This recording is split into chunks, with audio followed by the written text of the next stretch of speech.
Welcome friends. In this video, I shall be teaching you chapter number 7 which talks about AS and AD model. We should be starting first with aggregate supply. Well, AS relation or aggregate supply relation captures the effect of output on the price level. That is, how changes in output are going to affect the price level. Well, it is derived from the behavior of wages and prices. When we say it is derived from the behavior of wages and prices, guys, the behavior of wages and prices is what we did in chapter number 6. So, wages. W is equal to PE function of UZ. We did this in chapter 6. P is equal to 1 plus markup over cost into W. That too we did in chapter number 6. Now guys, since W is equal to this, I can replace W with this whole thing, and that's precisely what I am going to do. So substituting W being this, I get P is equal to PE 1 plus markup FUZ. अब आपने जब chapter 6 मेरे साथ किया था तो आपको and में बहुत ही एक एनोइंग चीज़ हमने बताई थी, जिसमें हमने कहा था फ्रॉम अनएम्प्लॉयमेंट टू आउटपुट. आपने पूछा था सर इसका यूज़ क्या है, तो मैंने बोला था इसका यूज़ चैप्टर 7 में सीखेंगे. So we have come to that thing. So substituting W with this, we have got this. Now U, that's unemployment rate, has been replaced with 1 minus Y by L, which I taught you in chapter number 6. So now I have P is equal to PE 1 plus markup over cost F1 minus Y by L Z as AS relation. Now आपकी reading बोलती नहीं है, implied मानती है, मगर मैं आपके लिए लिख देता हूँ that ये और ये constant है. We're not talking about the changes, or we are not looking at the effect of changes in these two elements. So barring that, P is equal to PE F1 minus Y by L, keeping this and this constant, this whole thing is your AS relation. अब हम आपको सिखाते हैं AS relation की properties. So guys, ध्यान लगाइए, properties of AS relation. First property coming your way, it says अगर आप आउटपुट बढ़ाएंगे तो प्राइस बढ़ेगा. जबकि अब माइक्रो इकोनॉमिक्स में आज तक आपको सिखाया गया कि प्राइस बढ़ता है तो सप्लाई बढ़ती है. So macro economics it's the other way around. Output बढ़ेगा तो प्राइस बढ़ेगा. Now you must be very eager to know sir why. Tell me why. So I tell you why and how. Well guys, अगर output बढ़ता है तो employment बढ़ेगी. Sir कैसे? आपने पीछे चैप्टर 6 में पढ़ा था Y is equal to N, output is number of labour. So output बढ़ेगा तो एम्प्लॉयमेंट बढ़ेगी. और अगर लेबर फोर्स फिक्स्ड है, जो कि है, तो अगर एम्प्लॉयमेंट बढ़ रही है तो अनएम्प्लॉयमेंट कम हो जाएगी. I think no rocket science. अगर लेबर फोर्स फिक्स्ड है और एम्प्लॉयमेंट बढ़ रही है तो ऑब्वियसली अनएम्प्लॉयमेंट कम हो जाएगी. अब हम पीछे से पढ़कर आ रहे हैं कि अगर अनएम्प्लॉयमेंट कम होगी तो वेजेस बढ़ जाएंगे. राइट? वेजेस अगर आपको ज़्यादा देना पड़ेंगे as an employer, as a producer, तो आपकी कॉस्ट ऑफ प्रोडक्शन बढ़ जाएगी. और अगर आपकी कॉस्ट ऑफ प्रोडक्शन बढ़ जाएगी बच्चों, तो आप obviously you're going to charge a higher price for your goods. So this is first property of AS relation, which says output बढ़ेगा तो price बढ़ेगा. Second property, well it says अगर expected price बढ़ेगा तो आपका actual price भी बढ़ जाएगा. How? Well, अगर expected price बढ़ेगा तो wage setters will increase wages. सवाल उठते हैं क्यों? Because बेटा they have to keep real wage constant. Real veg क्या होता है? W by P. तो अगर P बढ़ेगा तो रियल वेज फॉल करेगा, जिससे फिर लोग जॉब छोड़ देंगे.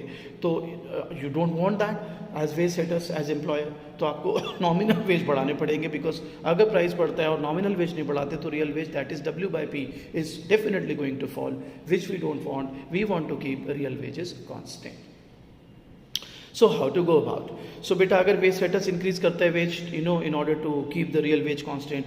अगेन अगर आप वेज बढ़ा रहे हो, नॉमिनल वेज बढ़ा रहे हो, तो आपकी कॉस्ट ऑफ प्रोडक्शन बढ़ जाएगी. और अगर आपकी कॉस्ट ऑफ प्रोडक्शन बढ़ जाएगी तो आपके प्राइसेस भी बढ़ जाएंगे. कुल. आइए अब बात करते हैं AS कर्व. वेल गाइस, अब तक आपने देख ही लिया होगा, it's an upward sloping curve. Here you taking output, here you taking price. y is equal to Y and p is equal to P. This is A. और इसके बारे में अभी काफ़ी बात करेंगे हम डिटेल में. सो अब पहले जो हमने किया था बच्चे, वो था properties, two properties of AS relation. AS relation. अब जो आपको उसमें दो प्रॉपर्टीज थी, अब जो आपको मैं सिखा रहा हूँ that is properties of AS curve. इसमें तीन है. पहली वही है बेटा, आउटपुट बढ़ेगा तो प्राइस बढ़ेगा। It is exactly this, output बढ़ेगा तो प्राइस बढ़ेगा। आइए अब सेकेंड प्रॉपर्टी दिखाते हैं। यहाँ पर आपको सेकेंड और थर्ड प्रॉपर्टी बहुत अच्छे से सीखनी चाहिए, बिकॉज अगर आप ये प्रॉपर्टीज अच्छे से सीख गए ना, ट्रस्ट मी, आप ये पूरा चैप्टर जीत जाएंगे। अगर आपने यहाँ पर जरा सी भी गलती करी तो ये चैप्टर आपके लिए एक नाइटमेयर साबित होगा। आइए शुरू करते हैं। Second property, if y is equal to Y N then p is equal to P E. आप देख सकते हैं, पीछे दिखा देता हूँ। If y is equal to Y N तो p is equal to P E. तो बच्चा कहते हैं क्यों, रीजन दो। बिल्कुल, आई वुड लव टू। देखिए, in the last chapter we derived UN, that is natural rate of unemployment at a point where p is equal to PE। आप कहोगे कैसे? याद करो, हमने एक फंक्शन किया था, एक्सप्रेशन किया था W is equal to P E F U G, और उसके बाद हमने उसी को जब वेज सेटिंग कर रहे थे तो हमने लिख दिया था W is equal to P F U G. और मैंने नोट भी दिया लास्ट वीडियो में, आप देख सकते हो कि वो नॉमिनल जो आपके जो रियल वेज हैं, या जो भी नॉमिनल वेज भी फॉर दैट मैटर, वो एक्चुअल प्राइस को देख के दिखाए रखे जाते हैं, नॉट दी एक्सपेक्टेड प्राइस। सो दोबारा बता रहा हूँ, आपने जब लास्ट चैप्टर किया तो आपने लिखा था W is equal to P E F U G, और जब आपने वेज सेटिंग बनाया तो आपने उसको लिख दिया W is equal to P F U G, और उसी से NRU डिटरमिन हुआ था। सो दोबारा पढ़ते हैं। In the last chapter we derived UN, that is natural rate of unemployment at a point where P is equal to P E.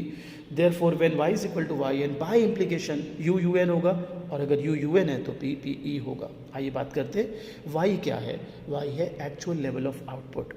YN क्या है? Natural level of output. Natural level of output मतलब जब economy अच्छे से अपने resources utilise कर रही हो। आपको नहीं लगता बाय इम्प्लीकेशन अगर आप आउटपुट लेवल पर, नेचुरल लेवल पर हो आउटपुट के कॉन्टेक्स्ट में, तो भैया अनएम्प्लॉयमेंट भी तो बाय इम्प्लीकेशन नेचुरल लेवल पर होगी, नेचुरल रेट पर होगी।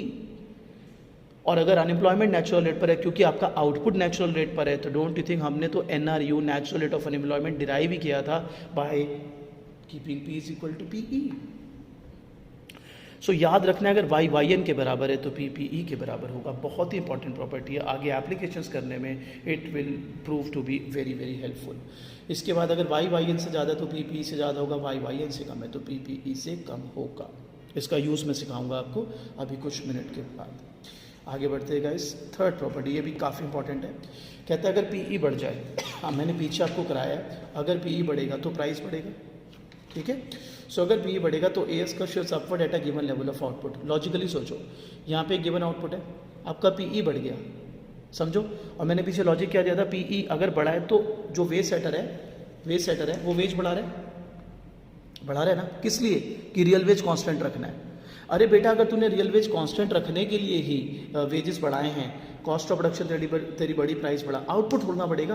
आप कहोगे सर आउटपुट क्यों नहीं बढ़ेगा? आउटपुट तब बढ़ता जब ज़्यादा काम करते लेबर तब ज़्यादा काम करते जब उनका रियल वेज इंक्रीज होता। रियल वेज तो आज भी कांस्टेंट है, सिर्फ नॉमिनल वेज बढ़ा, वो भी क्यों? क्योंकि प्राइस बढ़ गए।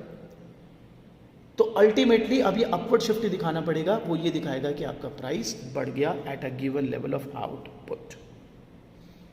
दोबारा समझ लो, आपने PE बढ़ाया था, मतलब पीछे एक्सपेक्टेशन थी PE बढ़ेगा, तो वेज सेटर ने वेज क्यों बढ़ाया था? सर क्योंकि अगर प्राइस बढ़ता और W कांस्टेंट रहता तो रियल वेज गिर जाता तो लोग काम छोड़ देते। बिल्कुल, यानी अब आप जब वेज बढ़ा रहे हो तो आप, your aim is to keep real wage constant, ठीक बात। आप बताओ एज एन एम्प्लॉय आप रियल वेज पे कंसर्न रहोगे या नॉमिनल वेज पे? सर रियल वेज पर। अरे भैया, अगर तेरा रियल वेज कांस्टेंट है तो तू सेम ही काम करेगा ना, सेम काम करेगा तो आउटपुट भी सेम ही आएगा। लेकिन थ्रू दिस प्राइस तो बढ़ गया ना, तो सेम आउटपुट पर प्राइस बढ़ गया है, ये कैसे शो करेगा? By an upward shift in aggregate supply का। सो बच्चों, अगर एक्सपेक्टेड प्राइस बढ़ता है तो प्राइस बढ़ता है, डायग्रामेटिकली वो कब शो होगा? At a given level of output AS curve को अपवर्ड शिफ्ट करके। ये दोनों प्रॉपर्टीज, सेकेंड और third, you got to win these two properties. अगर इसमें हम नहीं समझ पाए तो आगे वी आर इन ट्रबल। इसको समझ लिया तो ये पूरा chapter is a piece of cake, trust me. This is third property. So this was all about AS। अभी थोड़ी बात करेंगे एग्रीगेट डिमांड की। सो आइए एग्रीगेट डिमांड की डेरिवेशन हम आपके साथ अब डिस्कस करते हैं। Aggregate demand, derivation of AD। सो मैंने नॉर्मल ISLM बना दिया है, ऊपर इंटरेस्ट और इनकम ले लिया और प्राइस और इनकम यहाँ ले लिया है। सपोज मेरे बच्चों प्राइस फॉल कर गया, P हो गया P1। अब सेकेंड सब आपको पता है, रियल बैलेंस यानी मनी सप्लाई होता है M/P। तो अगर P गिरेगा तो डोंट यू थिंक MS बढ़ जाएगा मेरे बच्चों? जायज़ बात है यार। अगर एम एस बढ़ेगा तो basic of I S L M आपको पता ही है, L M curve will shift rightward, right. अब एल एम अगर राइटवर्ड शिफ्ट होगा तो ये ऐसा दिखेगा, एल वन, आप देखो रेट ऑफ इंटरेस्ट गिर गया, राइट। तो बेटा जी आपका रेट ऑफ इंटरेस्ट गिर गया। अगर रेट ऑफ इंटरेस्ट गिर गया तो इन्वेस्टमेंट बढ़ेगी, इन्वेस्टमेंट बढ़ेगी तो एडी बढ़ेगी, एडी बढ़ेगी तो इनकम बढ़ेगी। अब मेरे को बताओ स्टार्ट कहाँ से किया? सर प्राइस गिरने से। एंड अप कहाँ हुए? सर इनकम बढ़ने पर। तो प्राइस गिरा इनकम बढ़ा, यानी कैसा रिलेशन है? सर इनवर्स, बिल्कुल इनवर्स रिलेशन। तो भाई इनवर्स रिलेशन तो डाउनवर्ड स्लोपिंग कर्व देगा ना। जी sir, so that's your aggregate demand, downward sloping. अब कई बच्चों के पेट में हो जाता है दर्द, कहते हैं सर क्या बात कर रहे हो, एडी तो अपवर्ड स्लोपिंग बनता है, आपने डाउनवर्ड स्लोपिंग कैसे बना दिया? भैया ऐसा है, एडी अपवर्ड स्लोपिंग बनता है, लेकिन जब आप इनकम के रिस्पेक्ट में देख रहे हो, इनकम बढ़ेगी तो एडी बढ़ेगी, कौन मना कर रहा है? लेकिन आप यहाँ पर प्राइस के कॉन्टेक्स्ट में देख रहे हो, तो प्राइस के कॉन्टेक्स्ट में तो इन्वर्स रिलेशन होगा ना। प्राइस कम होगा तो इंडिविजुअल या पूरी इकॉनमी ज़्यादा डिमांड करेगी, प्राइस बढ़ेगा तो डिमांड कम हो जाएगी। सो आपके दिमाग में जो चल रहा है एडी अपवर्ड, वो है विद रिस्पेक्ट टू इनकम। यहाँ पे डाउनवर्ड क्यों है? Because we are dealing with respect to price. ठीक है, आगे बढ़ते हैं। चलिए गाइस, अब मैं आपको सिखाता हूँ शॉर्ट रन इक्विलिब्रियम। वेल बेटा, आपकी रीडिंग शॉर्ट रन इक्विलिब्रियम में सिर्फ एक केस बनाती है, मैं आपको 3 केसेस के थ्रू इसको सिखाता हूँ, आप इसको बड़े ही ध्यान से सीखिएगा। सबसे पहले ये हमने बनाया एग्रीगेट डिमांड, एग्रीगेट सप्लाई, ये हो गया आपका वाई और ये हो गया आपका प्राइस। इसको पॉइंट ए बोल देते हैं, कुछ भी बोल सकते हैं वैसे। अब 2 केसेस और बना देता हूँ, ये हो गया आपका एडी, ये हो गया आपका AS, AD AS Y P, P Y A A. तो अब तक आपको दिख रहा होगा कि ये तीनों बिल्कुल सेम है, there is just no difference whatsoever. अब मेरे बच्चों शॉर्ट रन में क्या क्या पॉसिबिलिटीज़ हैं? पहली पॉसिबिलिटी है कि आपका वाई वाई एन के बराबर ही हो, तो पी पी ई के बराबर हो जाएगा, ठीक है।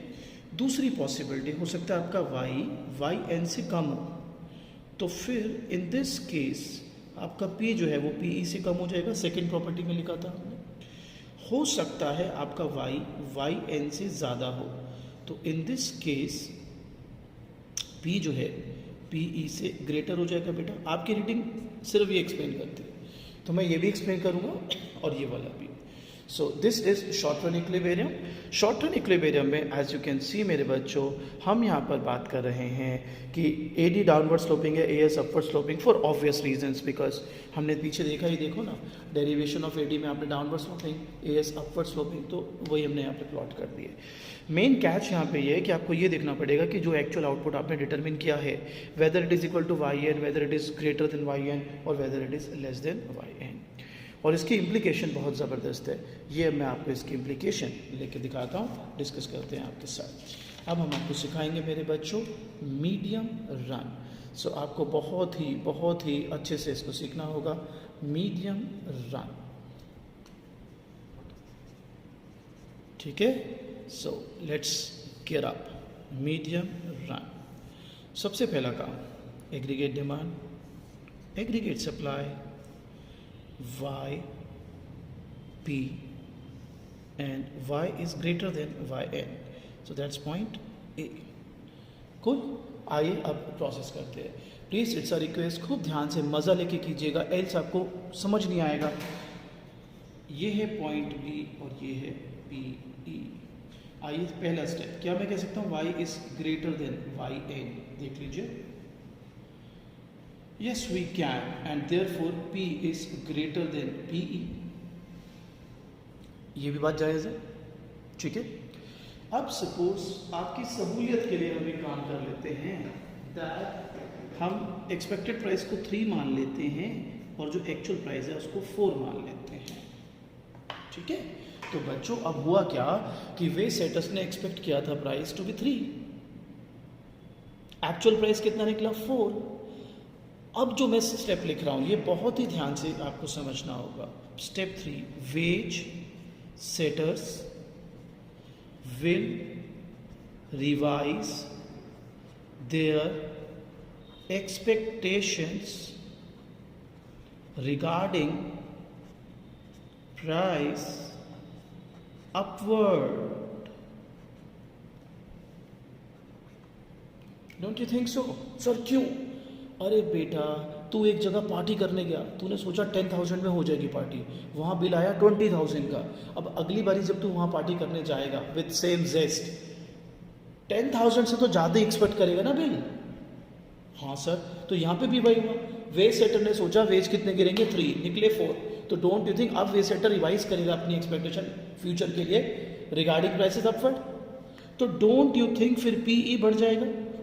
अगर पीई बढ़ेगा तो मैंने तुम्हें क्या कहा था, अभी फिर एक प्रॉपर्टी करी थी, AS curve will shift upward, सिखाया था, AS curve will shift upward. अब हम एज्यूम करते हैं कि इसने जो सोचा that new expected price is equal to 4, wage set ने सोचा new expected price is equal to 4, ठीक है। तो अब एएस कर्व अपवर्ड शिफ्ट यहां से मैंने कर दिया। मैं स्टेप बाय स्टेप सिखा रहा हूँ, आपकी रीडिंग सीधा कंक्लूजन दे देती है। तो अब आप आ गए सी पर। डोंट यू थिंक सी पर आउटपुट हो गया y1 और प्राइस जो है वो है p1 सपोज 4.5। ये आपको you have to win this, else आपको मजा ही नहीं आएगा। देखिए स्टार्टिंग से देखिए, y ग्रेटर देन yn है, हाँ जी है, p ग्रेटर देन p है, हाँ जी है। वे सेटर्स फिर अब एक्सपेक्ट करेंगे कि आगे प्राइसेस बढ़ेंगे, क्योंकि उनकी जो पहले की एक्सपेक्टेशन थी 3 वो तो गलत साबित हुई, उससे ज़्यादा निकला प्राइस। तो अगर वो एक्सपेक्टेड प्राइस बढ़ाते तो हमने पीछे प्रॉपर्टी पढ़ी है, as curve will shift upward. Suppose अब इन्होंने सोचा जो नया एक्सपेक्टेशन प्राइस का था वो था 4, तो वहां से एएस पास हुआ, शिफ्ट हुआ अपवर्ड। अब जो सिनेरियो है number 7, don't you think y1 is still greater than yn? Point C पर होगा, हाँ जी है। डोंट यू थिंक 8 स्टेप जो है वो है 4.5 price is still greater than 4? बिल्कुल है। Don't you think 9 step third step हो जाएगा? मतलब wage setters will again revise their expectation regarding prices offered, क्योंकि इस बार उन्होंने सोचा था 4, निकला 4.5, ठीक बात। तो don't you think number 10 step हो जाएगा, दोबारा पीई बढ़ेगा। Number 11 step as curve will again shift upward, as curve will shift upward. और ये कब तक चलता रहेगा बच्चों? ये चलता रहेगा यहां तक, AS2 पॉइंट डी तक। बच्चा कहता है वाई पॉइंट डी, क्योंकि पॉइंट डी पर at D y is equal to yn, therefore P is equal to PE.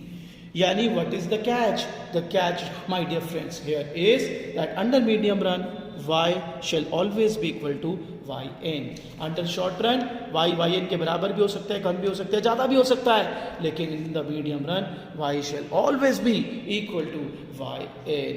ये मैं क्लास में भी आपको करा चुका हूँ, एक बार आप देख लीजिए, आपके डाउट्स भी ले लेंगे। आपकी रीडिंग सिर्फ ये वाला केस एक्सप्लेन करती है, हम अब ये वाला केस भी आपको एक्सप्लेन करके देंगे। चलिए गाइस, अब मैं आपको सिखाता हूँ सेकेंड केस, कैसे आप उसके द्वारा मीडियम रन अचीव कर पाएंगे। Again I have AD, again I have aggregate supply and y and price and point A. Now this time the story is bit different. यहाँ पे y n से कम है, ये पॉइंट y, ये हो गया आपका B, और मेरे बच्चों ये हो गया आपका PE, y n से रिलेटेड होता है PE। सो आइए शुरू करते हैं मेरे बच्चों। अब हम यहाँ पर देख पा रहे हैं y is less then yn, तो सेकेंड स्टेप आप देख पा रहे हैं p is less then PE। अगर आप चाहें तो मैं आपकी सहूलियत के लिए नंबर्स एज्यूम कर सकता हूँ। सपोज वे सेटर्स ने एक्सपेक्ट किया था कि प्राइस 4 होगा, लेकिन निकला 3 actual price. So don't you people think wage setters will revise their expectations regarding price downward? ठीक मेरा बच्चा, तो फिर फोर्थ स्टेप हो जाएगा कि आपका PE फॉल करेगा बच्चों। आई होप यहाँ तक क्लियर। अब एक बात बताओ बेटा, अगर PE बढ़ता था तो आप कहते थे एएस शिफ्ट अपवर्ड करेगा, अब अगर पी फॉल कर रहा है तो logically S curve will shift downward, right. और इसको हम एक ही स्टेप में कर देते हैं यार, till y becomes equal to Y N, पूरा स्टेप ना लगा के, पूरा स्टेप पिछले में सिखाई दिया मैंने, तो ये यहाँ तक शिफ्ट हो जाता है। फॉर एग्जाम्पल सी तक, y बिकॉज यहाँ पर your p would have been equal to P E Y, since y would have been equal to Y N. आप चाहे तो पीछे की तरफ वो बीच में केसेस बना के और पूरा प्रोसेस भी कर सकते हैं, but the end conclusion is this. So I hope quite clear. ठीक है, बचा हुआ चैप्टर 7 जिसमें काफ़ी सारी भयंकर एप्लीकेशंस है, like monetary expansion, physical contraction, supply shock, that we will see in the next video of ours. Have a great day.